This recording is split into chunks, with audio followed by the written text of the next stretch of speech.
Korintus adalah jemaat heterogen, di mana di sana banyak para pendatang, banyak orang-orang yang di luar daripada jemaat Korintus, orang Yahudi, orang Romawi, orang Yunani, banyak sekali ada di sana.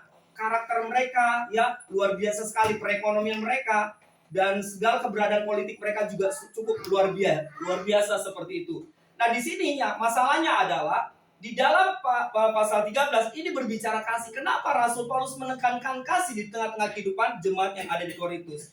Yang pertama kita lihat studi kasus yang ada di pasal 12 itu bercerita mengkisahkan tentang jemaat yang ada di Korintus memiliki rupa-rupa karunia, tetapi apa yang terjadi? Di situ ada judul pasal 12, tetapi satu roh. Ternyata jemaat Korintus ini punya talenta yang begitu luar biasa, punya kelebihan, kehebatan, talenta yang dahsyat. Ada karunia-karunia diceritakan di situ yang sangat memiliki hikmat yang luar biasa, kecerdasan, bernubuat, bahkan hal-hal lain yang karunia-karunia dikatakan di situ begitu membuat mereka antusias melayani. Tetapi di balik semua itu ternyata banyak yang muncul kehidupannya yang semakin sombong, semakin angkuh, yang semakin meninggikan diri sendiri. Oleh sebab ciri daripada jemaat Korintus ini yang dimana Tuhan memberikan kasih karunia, tetapi kasih karunia itu bukanlah untuk melayani luar biasa. Kita melihat bahwa pesan gereja dan pelayani ada namanya diakonia, marturia, dan koinonia. Ini landasan daripada kasih melayani di gereja. Kenapa hal ini muncul? Karena di sini Rasul Paulus melihat jemaat lebih mengutamakan diri sendiri, kepentingan diri sendiri, keegoisan diri sendiri dalam melayani. Saya lebih hebat dari istri saya. Istri saya mungkin merasa lebih hebat dari ibu gembala, atau ibu gembala merasa lebih hebat dari siapapun. Nah, ini kita lihat di zaman sekarang ini, apakah itu masih ada? Tadi sudah saya singgung tentang bagaimana orang salah menilai tentang makna daripada kasih. Yang kedua, sulit melakukan kasih untuk memberikan pengampunan kepada orang lain. Dan tentunya kalau kita sharing satu sama lain, berbicara tentang pengampunan, kalau tidak melibatkan kasih nggak bakal terjadi. Selanjutnya ada kasih lebih besar dari apapun.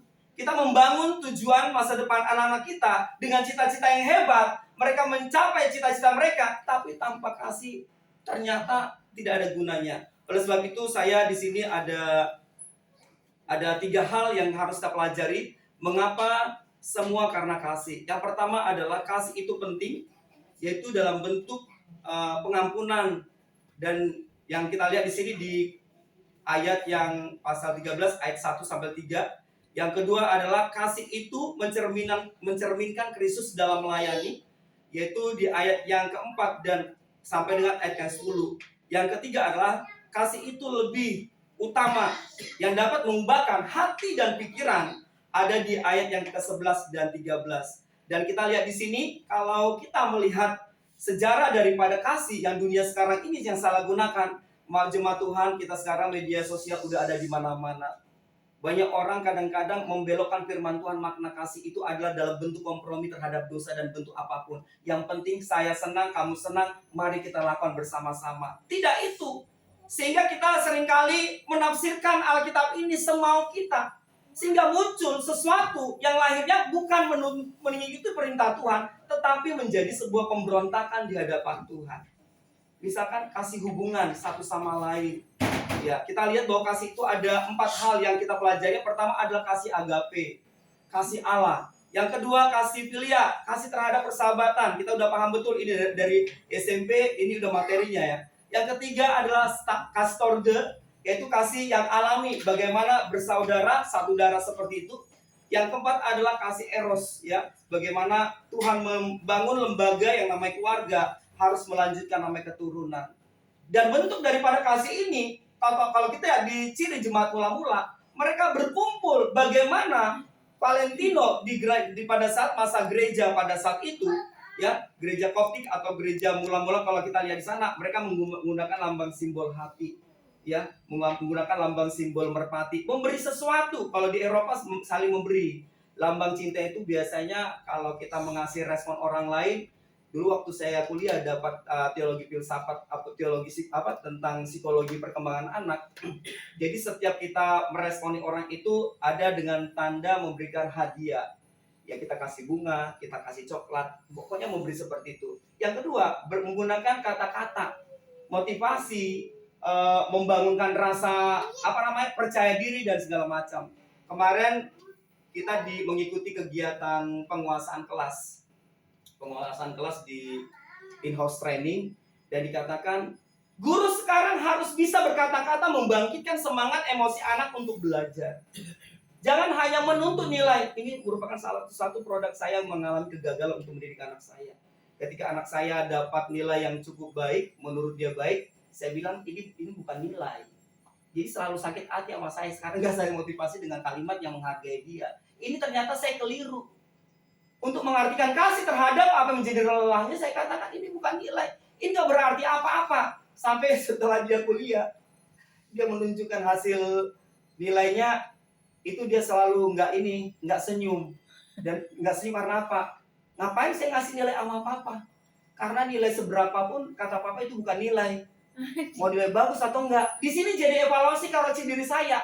Ternyata kata-kata saya itu sudah merendahkan dia, melukai dia, sehingga ada jarak, tidak ada lagi kasih, tidak ada lagi perjuangan. Lalu saya mengevaluasi diri saya, Tuhan, saya sudah salah dalam hal memberikan kata-kata buat anak saya. Yang ketiga, dalam bentuk sentuhan. Anak kita ini, bahkan diri kita, perlu bentuk sentuhan. Tadi kita menyanyikan salah satu pujian, Bapa sentuh hatiku. Ternyata bahasa sentuhan ini tidak main-main, jemaat Tuhan. Kenapa? Bahasa sentuhan itu merasa dimiliki, merasa diayomi. Tetapi waktu saya membuktikan sebelum mengenal firman Tuhan ini, ngapain banget ya. Sehingga anak saya ketika saya sentuh, jijik banget sih disentuh-sentuh. Waktu hal pengalaman pertama saya menyentuh anak saya, itu waktu dia mau klik kelulusan dia masuk PTN, dia nggak berani, jemaat Tuhan, untuk membuka hasilnya apa. Lalu diserahkan kepada saya.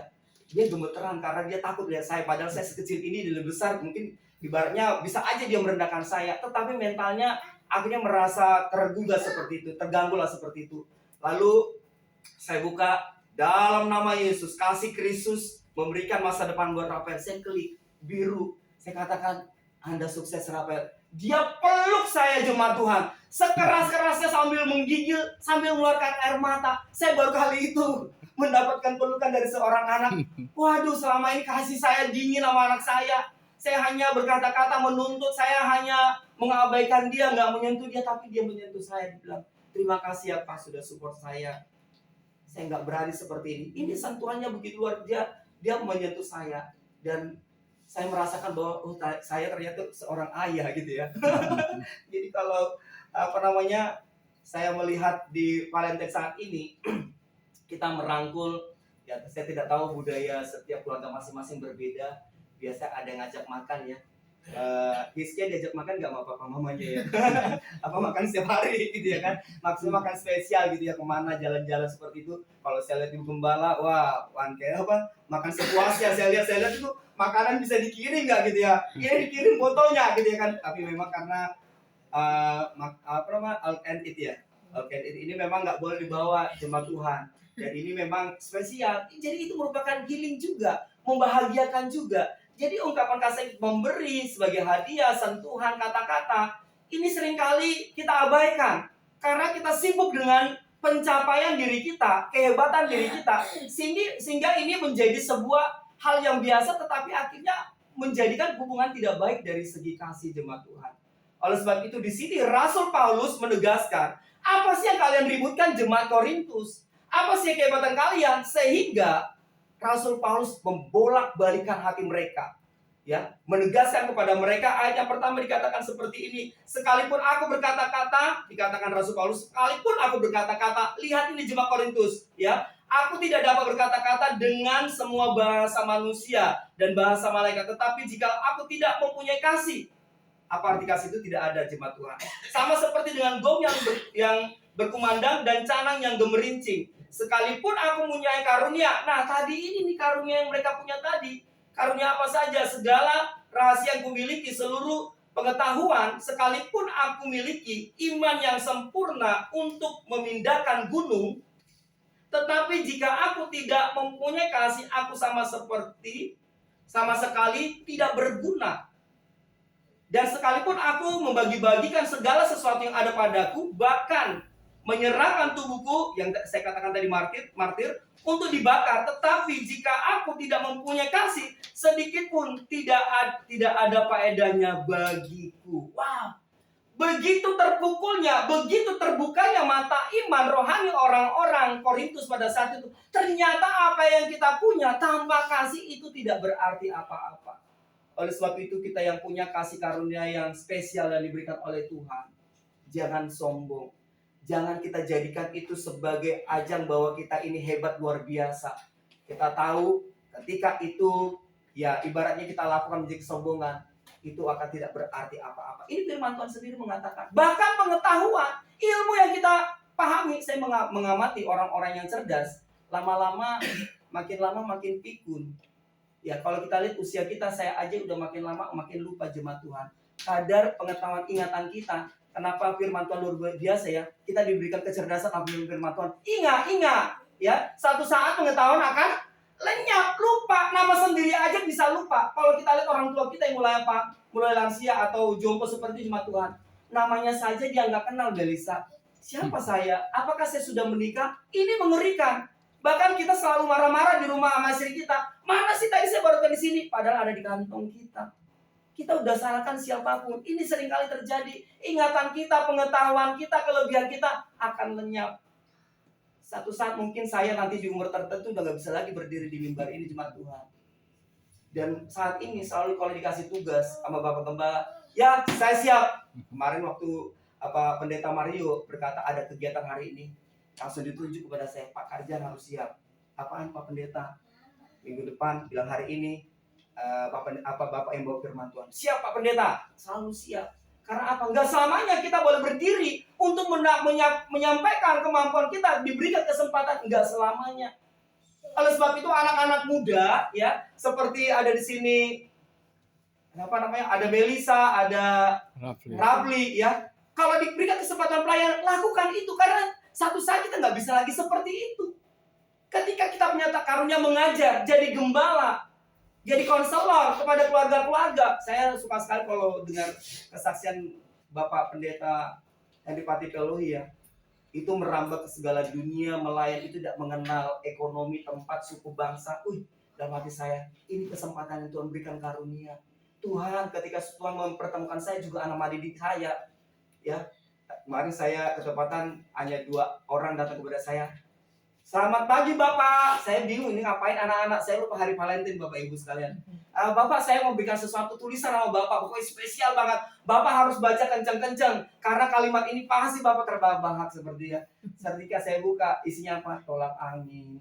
Hah? Kenapa tolak angin? Iya Bapak biar ke sekolahnya nggak masuk angin. Pak dikasih minyak angin juga seperti itu. Saya membuka ketakutan, saya kasih istri saya. Lihatlah ini anak-anak bisa membaca situasi saya. Baru ada juga coklat. Tadinya coklat itu saya mau berbagi di tempat ini untuk adanya kuis bikin tanda cinta. Siapa pasangan gambar lo punya gabung sama berarti yang dapat. Tapi ternyata kemarin ada yang ulang tahun. Terakhir saya bawa beberapa saya katakan ngasih apa ya? Ya udah. Pak Karjan apa hadiahnya? Ternyata memang kita membutuhkan ada respon yang cukup baik. Saya berikan coklat itu yang tadi dari siswa saya seperti yang bermodal jadi malu ya. Saya bilang saya kasih apa ini? Mas saya katakan seperti Dem, saya bilang seperti itu. Ya terserah lah yang sesuai dengan apa sebisamu aja. Saya kasih tau ini udah senang sekali teman saya. Terima kasih ya, saya bikin lagi di statusnya. Ih keren banget, mau dong Pak Karjan. Saya hanya mau berikan yang sederhana. Dan akhirnya saya ditunjuk untuk doa. Inilah salah satu yang sangat menyenangkan saya. Apapun hadiahnya pasti selalu disuruh untuk berdoa. Karena doa ini ada satu kebanggaan dipercayakan untuk mendoakan beliau berulang tahun. Nah ini jadi tolak ukur ketika kita memberi dengan kasih. Bukan besarnya apa yang kita beri, tetapi bagaimana respon kita.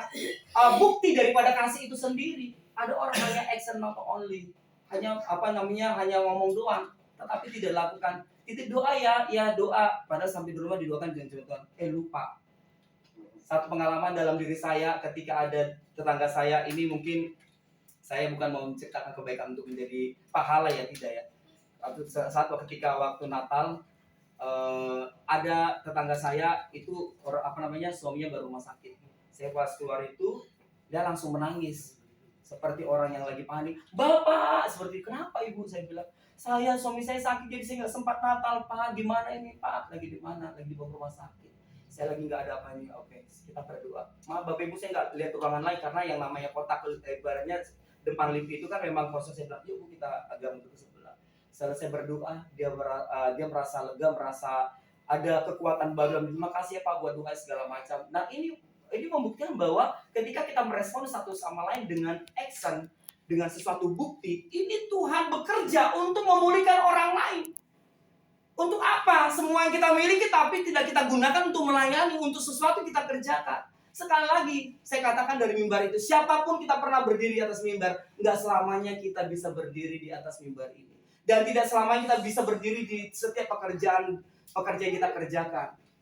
Mungkin demi lepas keluarga.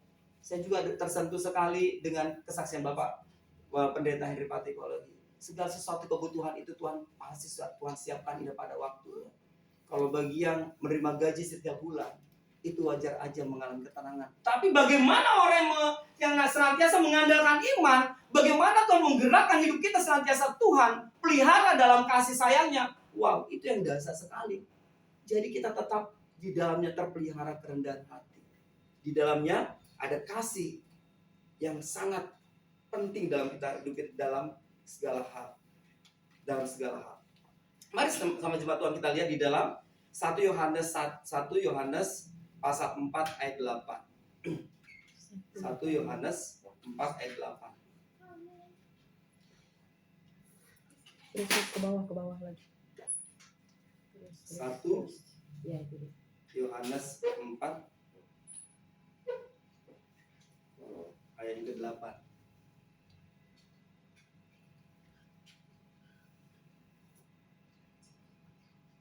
Ya, kita baca sama-sama jemaat Tuhan. Barang siapa tidak mengasihi, ia tidak mengenal Allah, sebab Allah adalah kasih. Amin. Allah adalah kasih. Apa yang kita perbuat tadi semua karena Allah. Makanya setiap apa yang kita lakukan, sekali Yesus tetap Yesus, sekali sesuatu untuk siapa? Untuk Tuhan. Ya. Dan ini selalu dikumandangkan dalam ibadah-ibadah di sekolah saya. Dan saya percaya juga kita kumandangkan di setiap kehidupan keluarga kita. Semua karena Allah, ya. Karena Allah itu adalah kasih. Barang siapa tidak mengasihi, ia tidak mengenal Allah, sebab Allah adalah kasih. Kalau kita baca secara runtut seluruhnya di dalam 1 Yohanes tadi, kita kembali lihat dari 1 Yohanes pasal 4 tadi. 1 Yohanes pasal 4. Ya, di sini juga berbicara tentang kasih. Bagaimana kasih itu adalah Kristus itu sendiri. Yang ayatnya yang ke-16. Kita telah mengenal dan telah percaya akan kasih kepada Allah.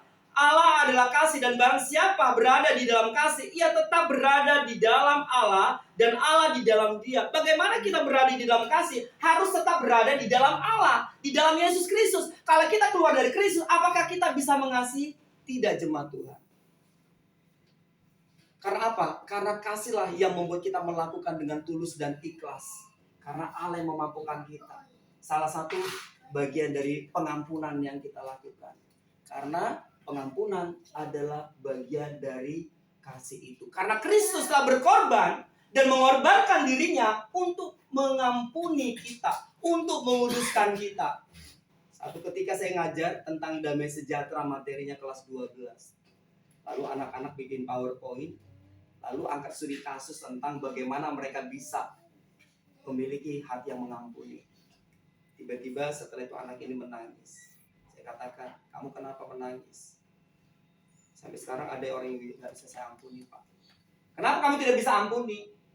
Karena dia bukan hanya kata-kata saja yang memperlakukan saya, menyakiti saya, tetapi secara fisik pun saya mendapatkan tersebut. Bapak saya seorang pendeta. Lalu tiba-tiba ada orang yang mencintai bapak saya, dan dia ngomong secara langsung, seorang ibu yang udah punya keluarga seperti itu. Dan itu benar-benar kepada saya, anak perempuan bapak saya. Dikatakan apa, Pak? Saya tuh sayang sama bapakmu. Dia suka. Dulu waktu kami punya kebun, bapakmu selalu membantu saya. Jadi kasih yang disampaikan oleh pendeta biasa, pendeta di kampung kalau melayani kan ada yang bisa dibantu, bikin rumah dibantu segala macam. Ketepatan membantu untuk panen padi seperti itu. Nah salah kaprah dan akhirnya anak ini dikurung sama ibu-ibu itu dalam toilet, dikurung, hampir mau mati dan dia meronta-ronta, lepaskan saya, dikurung. Dan dia pada saat itu dia nggak tahu apa yang akan terjadi ke depannya. Tiba-tiba dicari sama bapaknya. Setelah dicari sama bapaknya, akhirnya dia langsung cerita bapaknya. Hari itu bapaknya pindah tugas, pindah dari kampung dan akhirnya ke tempat ini. Tapi apakah luka hatinya bisa tiba-tiba hilang? Tidak bisa, jemaat Tuhan. Dia bilang, saya benci Pak, saya dendam Pak, perlakuan mereka akhirnya membuat saya terluka. Memang itu bapak saya, tetapi bagaimanapun bapak itu adalah ayah saya nggak mau kehilangan. Dan bapak saya juga nggak merasa seperti itu. Tetapi dia menyiksa saya habis-habisan Pak. Waduh, ini kalau terjadi di tengah-tengah orang percaya, bagaimana kasih itu hidup ya? Setiap hari kita datang beribadah, tapi kasih itu tidak bertumbuh. Karena apa jemaat Tuhan? Kristus tadi itu tidak hidup di dalam jemaat Tuhan, hati jemaat Tuhan. Mari hidupkan hati kita, hidupkan diri kita dengan firman Allah itu sendiri. Kalau kita tidak tinggal dalam firman Allah, maka jangan berharap kita bisa melakukan memberikan pengampunan kepada orang lain. Karena kasih itu sendiri telah Allah lakukan terhadap diri dan kepada ciptaannya.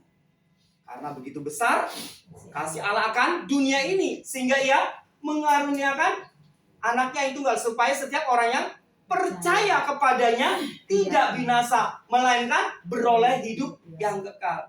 Saya bilang, kenapa kerohanian kamu jadi seperti ini, Mbak? Kamu melayani, kamu berbuat baik, tapi kalau satu masih ada terganjal di hatimu, lepaskan. Gimana ya Pak? Dia tarik nafas kenceng. Namanya juga halak kita ya. Karena gimana Pak? Anak gede lagi gitu ya kan? Segini saya anaknya, keriting gitu kan? Gimana ya Pak? Wah ini kayak kayak jagoan pasar juga nih. Yuk, kamu tunduk, saya bilang. Kamu tunduk. Kamu tunduk sekarang, saya bilang. Kamu tunduk. Jangan lihat orang yang menyakitimu, tapi lihatlah kepada Kristus yang ada dalam dirimu. Betapa Kristus telah memberikan diri kepadamu dan mengampuni segala dosamu. Kenapa kamu nggak bisa melakukan itu? Lalu anak itu menangis. Harus seperti itu Pak, tinggal dengan Tuhan. Iya.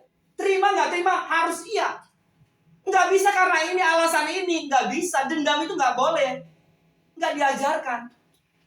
Nggak diinginkan oleh Tuhan kalau itu masih ada dalam diri kamu. Lalu dia berkata, iya Pak, saya belajar. Nggak bisa belajar.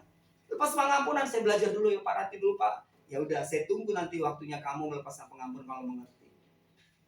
Ya saya juga nggak bisa memaksa, karena itu luka yang begitu dalam. Dan saya bilang, janji kalau setiap hari kamu akan bangun pagi, sebutkan nama orang itu, saya mengampuni namanya. Nyebut namanya aja berat, ternyata saya baru tahu. Orang kalau sudah empet sama seseorang, nyebut namanya aja udah ibaratnya haram gitu loh. Udah jijik banget, nggak mau menyebutkan namanya. Saya mau, nggak mau sebutkan. Pada setiap hari kita belajar untuk mengampuni seperti itu ya, tentang kasih ini ya. Tapi dia nggak menyebutkan nama orang tersebut. Sebutkan Pak di dalam hatimu sedikit aja, Pak saya nggak mau Pak. Ya udahlah kalau begitu, dia udah mendasar mata pengampuni. Pokoknya kamu harus siap-siap nanti bagaimanapun harus melepaskan pengampunan. Mahal jemaat Tuhan. Pengampunan itu sangat mahal. Jadi kalau ada, yaudah ampuni aja. Mungkin bagi orang yang nggak terluka ya biasa aja gitu ya kan. Ibaratnya ya nggak mengalami. Tapi kalau orang mengalami, wah kalau ada dia aja berpapasnya berbeda ya. Banyak hal. Dan dalam diri saya juga seperti itu mulai muncul ya. Ketika saya dapat perlakuan, video kan ya itu saya akhirnya melakukan seperti ini. Tadi malam saya disuruh milih untuk di mana saya harus mengajar pilihan setelah P3K ini. Disuruh wilayah kecamatan, saya lihat sekolah lagi ada anak didik saya di sana. Saya lagi ada orang di dalam, ada banyak orang yang agak antipati sama saya. Karena banyak jemaat Tuhan, maaf nih ya, yang siswa-siswa yang mendaftar, yang pindahan seperti itu. Udah ada anak orang-orang yang percaya, anaknya pintar lagi Pak. Tetapi kalau nggak terpilih untuk masuk sekolah itu, selalu mereka geser sama yang saya bilang. Padahal yang mengharumkan nama sekolah itu adalah anak-anak Tuhan di dalam yang berprestasi. Saya katakan, Tuhan ini gak adil, sama siapa saya bicara ini Tuhan. Lalu tiba-tiba ruangan itu akan dirombak jemaat Tuhan. Dibilang, ruang agama ini kan saya rombak jadi ruang lab. Terserah sebentar lagi, kalau dalam hati saya, sebentar lagi juga gak di sini, gua gitu ibaratnya gitu. Tapi satu hal perkara lagi, gimana dengan anak-anak didik rohanimu? ini perang berkecamuk dalam diri saya pada saat ini sampai saat ini jemaat Tuhan. Dan ada juga di situ guru teman saya, guru agama Katolik, karena di situ muridnya cuma hanya sekedar 6 orang. Dia ngambil paruh waktu, setengah di tempat saya, separuhnya lagi di sekolah lain. Jadi memantau mereka. Jadi memang hidup dalam kerohanian, mungkin Melisa punya pengalaman di sekolah itu ya. Itu memang kadang-kadang kalau nggak ada pembelaan jemaat Tuhan. Nggak ada sama sekali yang ya seperti saya katakan, sentuhan untuk menyapa, sentuhan untuk membuat mereka tenang. Itu dalam kasih itu yang memang perlu kita lakukan, dan itu saya selalu ajarkan. Nah, ini pokok doa saya, jemaat Tuhan mohon untuk dukungan doanya. Jikalau nanti saya ditempatkan di Jakarta Timur, daerah Penggilingan, ya Tuhan memberikan kemampuan bagi saya untuk apa namanya, untuk saya dipakai Tuhan dengan caranya bagaimana di Jakarta Timur. Tapi kalau memang masih di Jakarta Utara tempat saya, ya puji Tuhan saya masih melakukan itu, tapi saya akan lebih berani lagi. Karena saya masih honor di situ ya. Kalau udah ada sedikit ini kan saya lebih berani bicara gitu. Padahal ibaratnya Kak Sudi juga saya kenal sangat dekat gitu ya, sangat baik. Tapi saya nggak mau menjatuhkan. Tapi ya itulah, kasih tadi itu memang harus melepaskan pengampunan setiap saat. Yang kedua, dikatakan kasih itu mencerminkan Kristus atau melayani. Ayat yang keempat sampai ke-10. Kita akan lihat ayat keempat. Kasih itu sabar, kasih itu murah hati, ia tidak cemburu, ia tidak memegahkan diri dan tidak sombong. Ia tidak melakukan yang tidak sopan, ia tidak mencuri keuntungan diri sendiri, ia tidak pemarah dan tidak menyimpan kesalahan orang lain. Ia tidak bersukacita karena ketidakadilan, tetapi ia bersukacita karena kebenaran. Ia menutupi segala sesuatu, percaya segala sesuatu, mengharapkan segala sesuatu, sabar menanggung segala sesuatu. Saya jadi ingat nih renungan yang lewat Zoom Bapak Gembala hari apa? Kamis ya? Kamis apa Rabu kita ya, lupa saya. Kamis ya. Mari kita mau ikut agak sedikit ini juga ya. Kenapa nggak digabungkan gitu ya?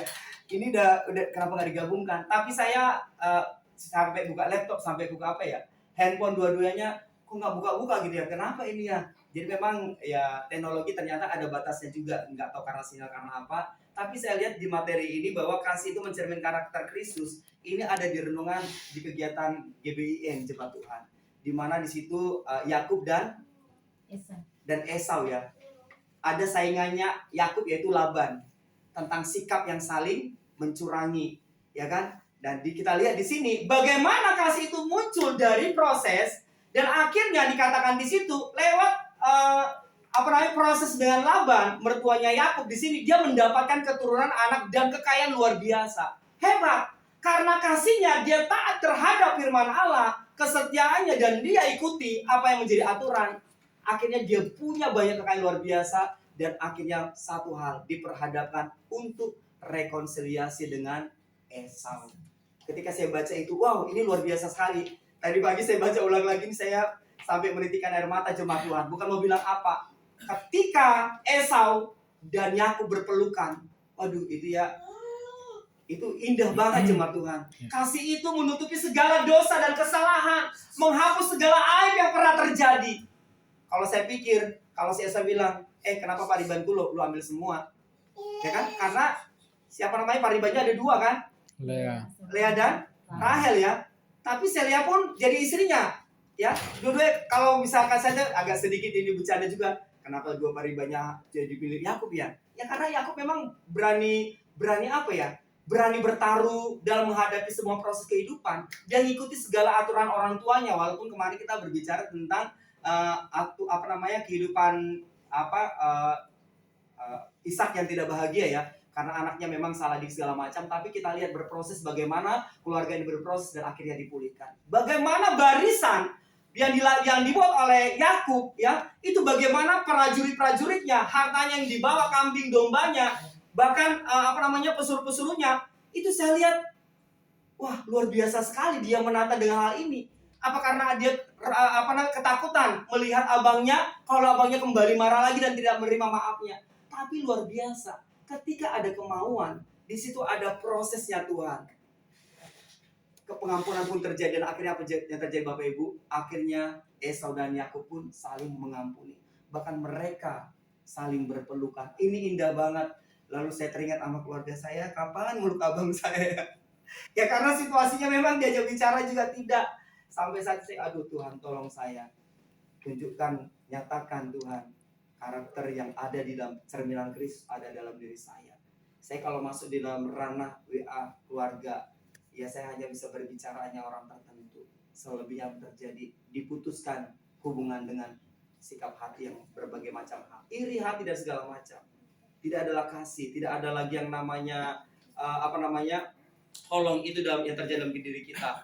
Jadi kita memang kalau melayani ya kita kasih. Saya katakan Tuhan, saya apapun yang terjadi dalam diri saya ketika masih ada beban tidak mengampuni, saya lepaskan pengampunan atas anak saya, atas istri saya, atas saudara-saudara saya, atas setiap keluarga saya, agar pelayanan saya lakukan Tuhan bukan hanya isapan jempol, tapi ini hidup jemaat Tuhan. Firman ini hidup, firman Tuhan ini bertumbuh, berakar, bahkan firman Tuhan ini berbuah. Sehingga muncullah pelayanan di tengah-tengah pelayanan gereja yang saya sebutkan tadi, diakonia, koinonia, dan marturia tadi. Ketika kita melangkah dalam melayani, ada orang yang kita layani, dia merasakan apa yang kita lakukan. Ketika kita melakukan segala sesuatu, dia punya empati atas diri kita. Ketika kita merenungkan firman Tuhan, kita merasa terbangun betapa besarnya Tuhan. Jadi kalau kita tidak melayani 3 fungsi gereja tadi, kita nggak bakal melakukan pelayanan dengan baik. Semua karena kasih. Belajar dari sederhana. Seperti yang pertama saya katakan tadi, nggak selamanya Raffi bisa melayani seperti ini. Bisa nanti satu lagi mungkin Raffi bisa jadi ganti saya. Amin. Dia membawa jenazah seluruh, wah keren gitu ya. Mai juga demikian. Jadi seorang apa cita-citanya Mai? Ya jadi seorang polwan kan ya, polisi, polwan. Oh bukan ya. Ya tidak ada yang mustahil ya. Ketika Tuhan punya cara untuk melayani kita, apapun profesi kita, jangan sombong. Penghasilan kita menambah, jangan sombong. Untuk apa? Melayani Rapi. Saya harus melayani. Ya, kita semua harus melayani. Semakin giat melayani apa yang kita punya. Jangan sampai terjadi seperti jemaat Korintus. Semakin mengucilkan, sikut-menyikut, merendahkan orang lain. Tapi akhirnya Rasul Paulus mengingatkan. Kalau kita tidak dalam Kristus, kita akan melakukan. Coba ujilah diri masih dalam Kristus apa enggak. Berkacalah. Ada salib Kristus, ada hidup kita sesuai dengan karakter Allah atau tidak. Melayani, pergi melayani. Ya, apapun yang kita lakukan, melayani, pergi dan layanilah. Jangan batasi diri kita untuk berbagi cerita sama orang lain. Ya, tentunya kalau dalam ilmu konseling, ketika kita mendengar orang lain bermasalah, orang yang kita dengarkan itu tanpa banyak dia membutuhkan apapun, dia merasa mengalami kelegaan. Saya sudah sama seperti anak didik saya. Terima kasih Pak, saya diberikan kelegaan. Dan satu kalimat tadi dengan kalimat di pemberian Valentine coklat itu ditulis, terima kasih ya Pak kalau hari ini jikalau Bapak tidak memberikan tidak menagih tugas, saya lebih berbahagia lagi Pak. Saya, oh enggak, ayo cepetan presentasi di sini. Lakukan sekarang, enggak bisa, lu harus kerjakan. Ih Bapak kan mereka udah ini Pak, udah minta udah mengucapkan kata-kata pengampunan. Enggak ada pengampunan kalau misalnya tugas itu memang harus kerjakan. Iya Pak, iya deh Pak. Gimana sih guru memang kayak gini ya harus dulu. Ya iya, kalau kepala sekolah minta nilai ya haruslah ngasih nilai akhirnya presentasi. Tapi setelah presentasi itu justru di situ dia mengeluarkan air mata. Saya katakan, ya apa ya saya bilang, tadi lu mengeraskan hati, sekarang lu malah nangis-nangis. Inilah cara Tuhan bekerja dalam melayani. Kalau kita melayani, ibaratnya hanya membatasi diri karena kelemahan kita ini, kelemahan itu. Ya ampun jemaat Tuhan, makanya kalau saya kadang-kadang istilahnya suka kadang-kadang berbeda pandangan ya. Saya itu tipikalnya orang yang nggak mau terlambat. Saya kalau misalkan terlambat, saya itu udah kayak sedikit benci terhadap diri sendiri. Karena dari dulu memang dari kecil memang selalu dididik, selalu datang pada waktunya. Termasuk hari ini saya datangnya terlambat. Saya katakan ini kenapa lagi ya Tuhan? Kok setiap kali apa yang saya tidak mau selalu itu yang ada? Kita harus sabar menunggu, sabar menanti. Dan yang ketiga dikatakan di situ adalah Allah adalah kasih. Kira-kira mengapa? Semua karena kasih. Yang ketiga adalah kasih itu adalah lebih utama. Hati yang dapat mengubah hati dan pikiran. Bapak Ibu jemaat sekalian, hati dan pikiran kita lah yang kasih itu sudah mengubah hati dan pikiran kita.